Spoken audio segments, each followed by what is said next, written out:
All right, hello, welcome to the weather update. It is almost midnight, and we're going to actually start off with, sorry about that. Just got a little delayed with stuff. Going to actually go over the lows over Long Island first. So there was some pretty good radiational cooling last night, 46 in West Hampton, 50s for everybody else, 55 for a low at Islip, even in Carr Place, 55 for a low. We look at New Jersey.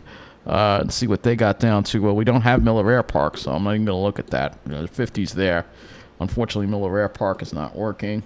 We'll look at the high temperatures for the day, and generally speaking, we were in the upper 70s. So mid to upper 70s, 78 in Carr Place, 76 at Farmingdale, 75 at Islip, 75 at Shirley, and 74 at West Hampton.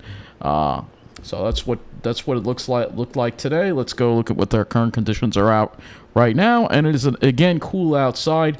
Temperature 68. Temperatures generally in the upper 60s, mid to upper 60s across Long Island. However, West Hampton once again having some pretty nice radiational cooling with a temperature of 55. Dew points generally speaking are in the upper 50s and maybe a few low 60s starting to appear right now. So let's go look at what we have for what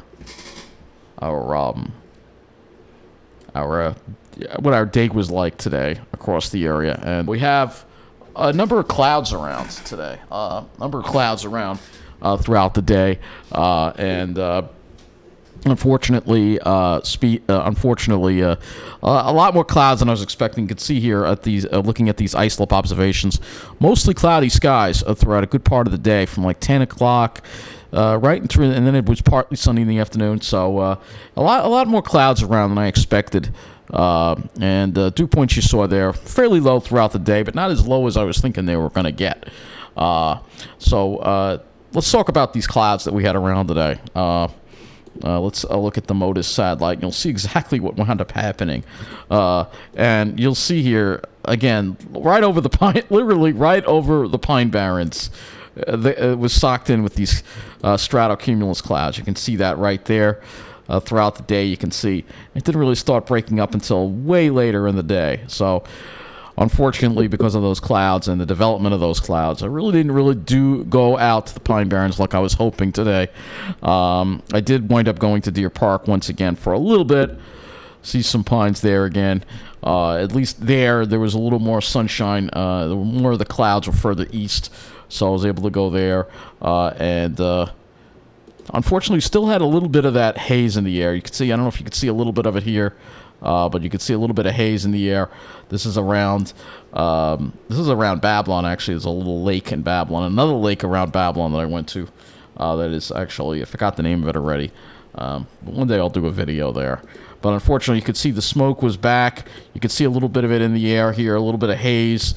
A little bit of smoke around today.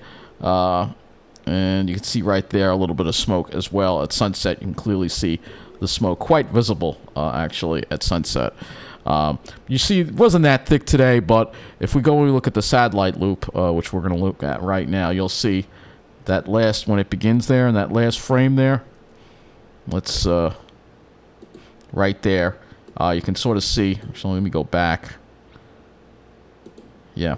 You can sort of see the smoke right there, right over us. So, unfortunately, we had to deal with the smoke, unfortunately. Once again, a little bit of it today. Like I said, it wasn't that dense, but it was enough that you could definitely tell that it was there. And you can see where it's all coming from.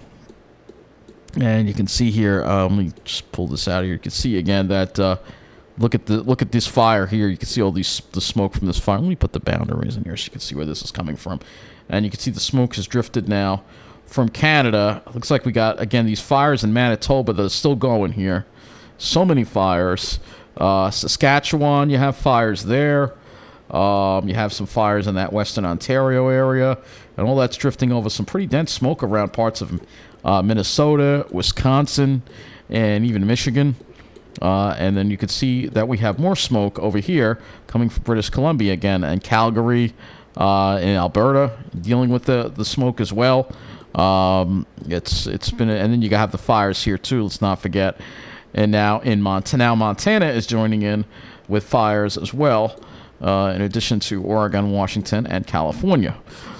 So you can see we've got lots of smoke around, and it's no surprise. Actually, we did fairly well today, considering how many other areas have it worse with the smoke. And speaking of even worse, take a look at this. This is Siberia. Look at all the smoke over here in Siberia over Russia. This is an insane amount of smoke. This is just insane. Eventually, this is going to work its way. This is probably in the Arctic, this smoke. It's probably gotten into the Arctic Circle, which is not good for the ice at all. And we're going to talk about that more tomorrow. And then there's also been fires in Greece, and I think it was Greece. They've had some fires there, too, as well. I don't see any smoke in this one, but there were some satellite images showing some fires in... no, it was Turkey. We think it was Turkey. But there have been some wildfires in this area, too, as well. You can find some... There have been wildfires. I know there was some fires in Greece and Turkey as well. I can't really see... can't see any smoke here. They're fairly small in comparison to what's going on in the Arctic, but still some fires there too.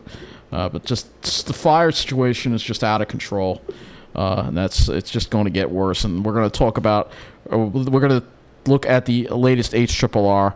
Well, this is the 0Z HRRR, a vertically integrated smoke loop that we are going to look at from 0Z. And this is the 0Z run. You can see that thicker smoke over us. However, it looks like, once again, this does seem to bring in another push of clean air for Monday. That's the 2nd of August. All right, this is the 1st. You can see we're dealing with a little smoke, but then another little push of clean air comes down from eastern Canada and maybe clears some of the smoke out again for us on Monday, hopefully. All right. So, it's just ridiculous what's going on with the smoke. And then in other climate news, yes, we've got to talk about some other climate news that we got to talk about, and this has to do with the tornadoes. We have an update on the tornadoes that wound up hitting New Jersey that we've got to talk about. And you will see here that... And somebody commented that this tornado right here that you see on the screen, this was a wedge tornado. A wedge tornado is not supposed to happen around here. So NWS surveys. So this is about the Somerton Travos Bensalim tornado. This was an EF3 tornado. Estimated peak winds 140 miles an hour. Its length, it was on the ground for 3.5 miles. Its width was about 0.3 miles. That's pretty large. Considering for our area, all right? There were 5 injuries. The start was the 29th of July, 7:04 p.m., and the end was at 7:12. So it was on the ground for about 8 minutes. The Somerton Travos Bensalim tornado began in Somerton in Philadelphia County near Southampton Road, Kelvin Avenue, and Travos Road, where it uprated and blew down large limbs and few softwood and hardwood trees. The tornado crossed County Line Road into Travos in Bucks County, where a large tree was uprooted. I'm not going to read the whole thing to you because this is in Pennsylvania, but you can see that some of the damage reports here. A cell phone tower adjacent had all of its antennas blown off. The tower did not collapse. But there was a lot of damage from this tornado. Luckily, it didn't hit a heavily populated area, but it did cause some damage. Dealership showrooms, roof was blown off. Okay, so this actually is a relatively developed area here. Tornado continued dealership where it caused a lot of damage here. Again, this is Pennsylvania. This isn't that close to us, but it's still surprising to see that kind of tornado occur. This is the other tornado that occurred in New Jersey, which was an EF1. It was on the ground for 1.6 miles. 100 yards was its path width, and it was on the ground for about 9 minutes. All right. And this began on Route 130 just south of Windsor near Assunpink Creek. A few trees were uprooted. A building lost part of its roofing material. And that was in Mercer County, New Jersey. Then there was the Plumstead tornado, EF1, 90 miles an hour wind, on the ground for 2.6 miles, 70 yards width, all right? And it was on the ground for about 5 minutes. tree damage in Plumstead and Bucks County. Oh, this is in Pennsylvania. Okay, so that's not New Jersey. This is the New Hope to Hopewell Township tornado that occurred, all right? And maybe this was the wedge tornado? Somebody said there was a wedge tornado. I don't know which one it was, but still very unusual. EF2, 120 miles an hour wind, 6.4 miles it was on the ground for. That's Hopewell Township in Pennsylvania. And it was on the ground for about 15 minutes. So it was a supercell storm, so it produced numerous tornadoes, tree damage, all right? EF2 damage, trees damaged in this area here. Again, luckily not a terribly heavily populated area. This is the Northeast Pennsylvania tornado. I want to get to the one in New Jersey. Look at all these tornadoes that were actually, they don't even have one for the other one in New Jersey, the one that hit Ocean County. I don't see that here, but I have some news for you on that, and that is that it actually wound up hitting a park in the Pine Barrens, and it was Wells Mills Park that was hit by this tornado. It's saying due to storm damage, all right? So this happened in Wells Mills County. Look at that. Look at that tree that fell down. Huge tree there, all right? Down trees and damaged facilities, of course, Wells Mills County. Wells Mills County, you'll put the S out. County Park in Ocean Township to close throughout the weekend, and maybe longer. Trees were snapped in half, and the playground equipment also sustained damage, said Michael Magnum, director of Ocean County Department of Parks and Recreation. We have hundreds of trees down. Hundreds of trees. And until we can clear them, we will keep the park closed to the public for safety reasons, obviously with trails blocked. Oh, my gosh, this is horrible. County officials said the park will be closed for the weekend and reassessed on Monday. Ocean County Sheriff Michael G. Mastronardi said the area of the Cedar Bridge Tavern historic site in Barnegat Township and the dock area of Barnegat Township and the area of Arnold Avenue on Long Beach Island sustained a lot of damage too.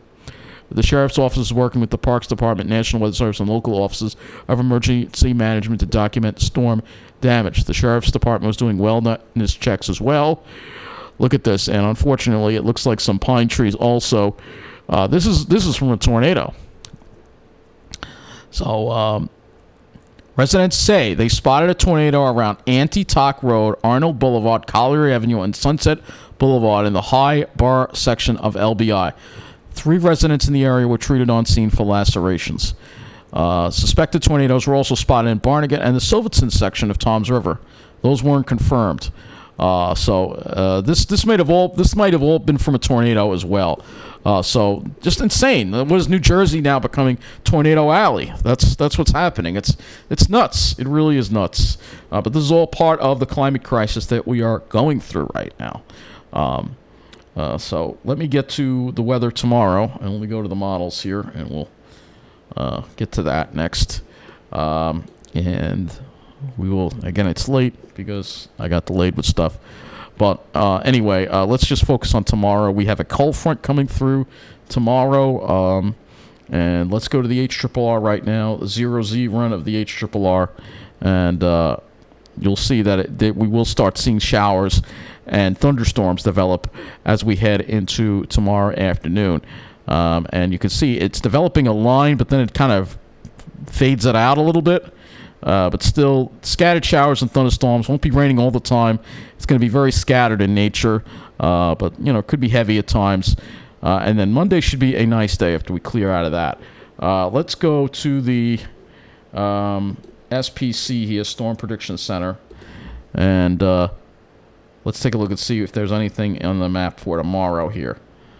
Because it looks like, no, nothing for us. There is in the middle Atlantic, but nothing for us. So no severe weather tomorrow, but again, there is that chance of shower or thunderstorm, according to this. And that humidity will be coming up. So if we look at the dew points here, you will see here that the dew points do come up a little bit tomorrow. It actually doesn't show it as being that humid on the HRRR. It only shows dew points in the upper 50s and low 60s. So the humidity seems to go more over the southern part of New Jersey. But we may see that humidity surge up ahead of the cold front tomorrow night. And then for Monday, we have the drier air in place, northwest winds coming in, and dew points drop into the 50s once again. Looking at temperatures, probably won't be all that warm with the cloud cover tomorrow. We're going to see temperatures generally in the 70s. For your Monday, the sunshine will be back out and will probably be closer in the upper 70s to around 80 degrees. Let's look at the sky cover. Let's go to the NAM for that. And we'll go to the sky cover. This is the 0Z NAM. So tomorrow you'll see we'll have some high clouds around, but it won't be completely overcast, but there'll be a good deal more clouds and thicker clouds as you head into the afternoon with those showers and thunderstorms. Front sweeps offshore, and then we should have mostly sunny conditions, and maybe, again, we may be dealing with some pop-up clouds again for your Monday, perhaps, but it should be a fairly decent day. This is the NAM.